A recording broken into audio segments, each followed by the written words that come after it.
کون سے 3 لوگ ہیں جن کی قربانی قبول نہیں ہوتی؟ نہایتی معلوماتی ویڈیو ہے، گزارش ہے کہ اس ویڈیو کو آخر تک ضرور دیکھیے گا۔ بسم اللہ الرحمن الرحیم۔ السلام علیکم ورحمۃ اللہ وبرکاتہ۔ محترم ناظرین، اس ویڈیو میں بتایا جائے گا کہ عید الاضحیٰ کے موقع پر قربانی کرنا کیوں ضروری ہے، قربانی کرنے سے کیا اجر و ثواب حاصل ہوتا ہے۔ رسول اللہ صلی اللہ علیہ وآلہ وسلم سے ایک دن صحابہ اکرام رضوان اللہ عنہم اجمعین نے دریافت کیا کہ یا رسول اللہ صلی اللہ علیہ وآلہ وسلم، بتائیے کہ یہ قربانی کیا ہے؟ تو رسول اللہ صلی اللہ علیہ وآلہ وسلم نے ارشاد فرمایا، اے صحابہ، یہ قربانی تمہارے دادا سیدنا حضرت ابراہیم علیہ السلام کی سنت مبارکہ ہے۔ یہ سن کر صحابہ اکرام نے مزید پوچھا کہ یا رسول اللہ صلی اللہ علیہ وآلہ وسلم، پھر اس پر ہمیں اجر و ثواب کیسے ملے گا اور نیکیاں کتنی ملیں گی؟ تب نبی کریم صلی اللہ علیہ وآلہ وسلم نے ارشاد فرمایا کہ جس جانور کی تم قربانی کرو گے، اس جانور کے ہر ایک بال کے بدلے تمہیں ایک نیکی ملے گی۔ نبی کریم صلی اللہ علیہ وآلہ وسلم کی اس حدیث مبارکہ سے یہ بات معلوم ہوئی، اور ذرا حساب لگائیے کہ قربانی کے لیے جتنا بڑا جانور ہوگا اور اس کے اور جتنے زیادہ بال ہوں گے، تو اس کے جانور کے ایک ایک بال کے بدلے ایک نیکی کے حساب سے نیکیاں بھی زیادہ ملیں گی۔ محترم ناظرین، پیارے نبی کریم صلی اللہ علیہ وآلہ وسلم نے ایک دن اپنی پیاری بیٹی سیدہ فاطمہ الزہرا رضی اللہ تعالیٰ عنہا سے ارشاد فرمایا کہ اے میری بیٹی فاطمہ، اٹھو اور قربانی کے جانور کے پاس رہو، یعنی آپ کے نام کا جو جانور اللہ تبارک و تعالیٰ کی بارگاہ میں قربان ہونے جا رہا ہے، تو اس جانور کے پاس رہو۔ یہ ارشاد سن کر سیدہ فاطمہ الزہرا رضی اللہ تعالیٰ عنہا نے وجہ دریافت کی کہ اے ابا حضور، اس میں کیا حکمت پوشیدہ ہے کہ میں اپنے جانور کے پاس رہوں؟ تو یہ سن کر نبی کریم صلی اللہ علیہ وآلہ وسلم نے فرمایا کہ اے بیٹی فاطمہ، اس لیے کہ اس جانور کے خون کا پہلا قطرہ زمین پر گرتے ہی اللہ تعالیٰ تمہارے پچھلے تمام گناہوں کو مٹا دے گا۔ محترم ناظرین، اس حدیث مبارکہ کی فضیلت میں علماء کرام نے بیان فرمایا ہے۔ پہلی حکمت جو اس ارشاد سے معلوم ہوئی کہ نبی کریم صلی اللہ علیہ وآلہ وسلم نے خود کو اور اپنی اولاد کو اللہ تبارک و تعالیٰ کی بارگاہ میں انتہائی عاجزانہ انداز میں پیش کرتے ہیں، ورنہ سیدہ فاطمہ الزہرا رضی اللہ تعالیٰ عنہا تو وہ معصوم ہستی ہیں کہ جن کی ساری زندگی گناہوں سے پاک ہے، تو ان کے نامہ اعمال میں تو کوئی گناہ موجود ہی نہ تھے جن کی معافی مقصود تھی، بلکہ یہ صرف اور صرف نبیوں کے سردار رحمت للعالمین نبی کریم صلی اللہ علیہ وآلہ وسلم کی عاجزی کو ظاہر کرتی ہے۔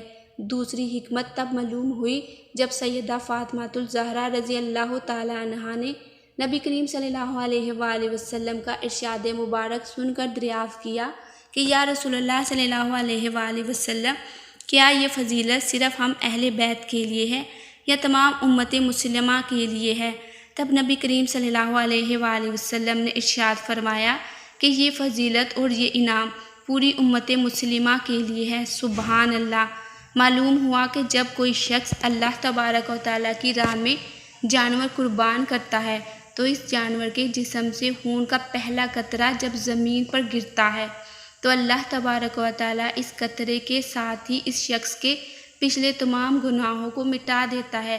پیارے نبی کریم صلی اللہ علیہ وآلہ وسلم نے ارشاد فرمایا کہ جو استطاعت ہونے کے باوجود اور قربانی کی گنجائش ہونے کے باوجود بھی قربانی نہیں کرتا، مال بھی ہے، دولت بھی ہے، پیسہ بھی ہے اور سب کچھ ہے، پھر بھی اگر وہ قربانی نہیں کرتا تو وہ ہماری عیدگاہ میں نہ آئے۔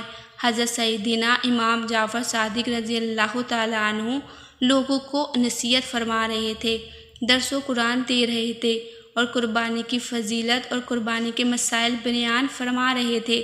اسی دوران آپ رضی اللہ تعالیٰ عنہ نے ارشاد فرمایا، اے لوگو، ہر ایک مسلمان کی قربانی اللہ تبارک و تعالیٰ قبول فرماتا ہے، لیکن سن لو کہ دنیا میں 3 ایسے بدبخت لوگ ہیں کہ جن کی نہ تو قربانی قبول ہوتی ہے، نہ تو حج مقبول ہوتا ہے، اور نہ ہی کوئی نماز مقبول ہوتی ہے۔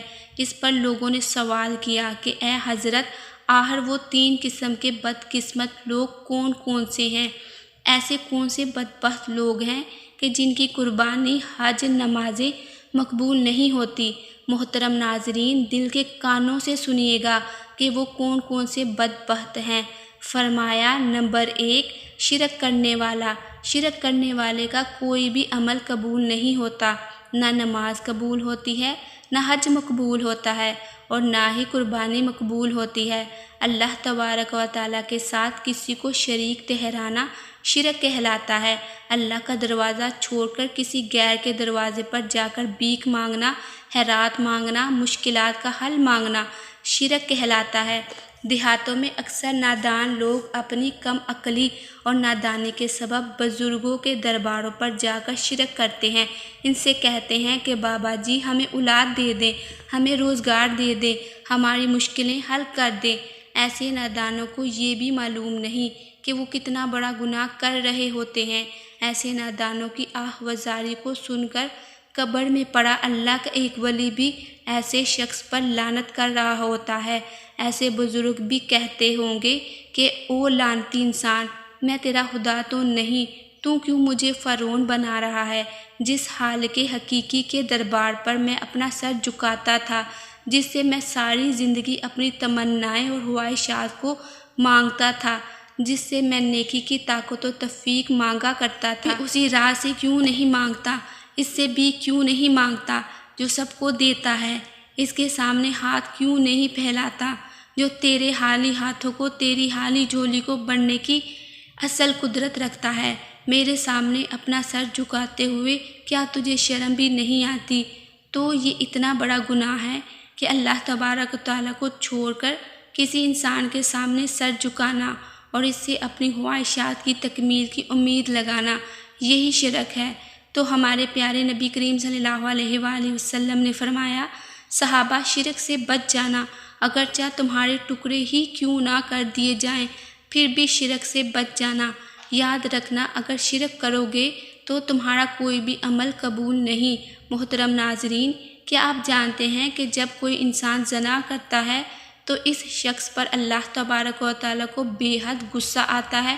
اللہ تعالیٰ زانی انسان پر غضبناک ہوتا ہے، کیونکہ ایک مومن جب زنا کر رہا ہوتا ہے اس وقت ایمان سے خارج ہو جاتا ہے۔ اسی طرح ایک مومن جب چوری کر رہا ہوتا ہے اس وقت بھی ایمان سے خالی ہو جاتا ہے۔ اس لیے اللہ تبارک و تعالیٰ ایسے انسان سے غضبناک ہوتا ہے۔ مومن جب جھوٹ بول رہا ہوتا ہے، جب سودی لین دین کر رہا ہوتا ہے، جب نماز ادا نہیں کر رہا ہوتا، تو ایسی صورتوں میں اللہ تبارک و تعالیٰ انسان پر غضبناک ہوتا ہے، لیکن اتنا نہیں ہوتا جتنا شرک کرنے والے پر ہوتا ہے۔ یہی وجہ ہے کہ علماء کرام فرماتے ہیں کہ اللہ جس کو چاہے بروز قیامت معاف فرما دے گا، لیکن شرک کرنے والے کا ٹھکانہ ہمیشہ ہمیشہ کے لیے جہنم ہی ہوگا۔ حضرت امام جعفر صادق رضی اللہ تعالیٰ عنہ نے ارشاد فرمایا کہ دوسرے وہ لوگ ہیں جو حرام کے پیسوں سے جا کر بکرا خرید کر لاتے ہیں اور قربانی کرتے ہیں۔ یہ وہ لوگ ہیں کہ جن کی نماز قبول نہیں ہوتی۔ حرام اللہ کو بے حد ناپسند ہے، کیونکہ حرام پر ہمیشہ شیطان تھوکتا رہتا ہے۔ علماء کرام کہتے ہیں کہ کبھی اپنی اولاد کو حرام کا ایک لقمہ بھی نہ کھلانا، کیونکہ حرام کمائی سے کھائی گئی خوراک ان کی آنکھوں سے حیا کو چھین لے گی، شرم و حیا چھین کر تمہاری اولاد کو بے حیا بنا ڈالے گی۔ پوچھا گیا کہ حضرت، تیسرے بدقسمت لوگ کون سے ہیں کہ جن کی قربانی مقبول نہیں ہوتی؟ فرمایا کہ وہ سود کا کاروبار کرنے والے اور سودی لین دین کرنے والے لوگ ہیں کہ جن کی قربانی اللہ تبارک و تعالیٰ کی بارگاہ میں مقبول نہیں ہوتی۔ فرمایا ان 3 لوگوں کے علاوہ سب کی قربانی مقبول ہوتی ہے، خواہ وہ گناہ گار ہو، بدکار ہو، سیاہ کار ہو۔ اگر وہ مسلمان ہوگا اور کلمہ پڑھنے والا ہوگا تو ہر ایک کی قربانی مقبول ہو جاتی ہے، لیکن ان 3 لوگوں کی قربانی قبول نہیں ہوتی تب تک جب تک یہ لوگ اللہ تبارک و تعالیٰ کے حضور پکی سچی توبہ نہیں کر لیتے اور اپنے گناہوں کو ہمیشہ چھوڑ نہیں دیتے۔ اللہ تبارک و تعالیٰ سے دعا ہے کہ ہمیں اپنی رحمت اور کرم کے سائے میں رکھے اور ہمیں ایسے لوگوں میں شامل نہ کرے جن پر اللہ کا غضب نازل ہوتا ہے۔ ہمیں نیک اور صالحہ اعمال سر انجام دینے کی توفیق فرمائے اور تمام مسلمانوں کی قربانی کو قبول و منظور فرمائے۔ جو اللہ کی بارگاہ میں قربانی کرنے کی نیت رکھتے ہیں اور جو لوگ قربانی کے لیے استطاعت نہیں رکھتے تو اللہ تبارک و تعالیٰ انہیں بھی قربانی کی طاقت و توفیق عطا فرمائے۔ آمین یا رب العالمین۔ ناظرین، کمنٹس باکس میں اللہ تعالیٰ کے 99 ناموں میں سے ایک نام ضرور ٹائپ کیجیے گا۔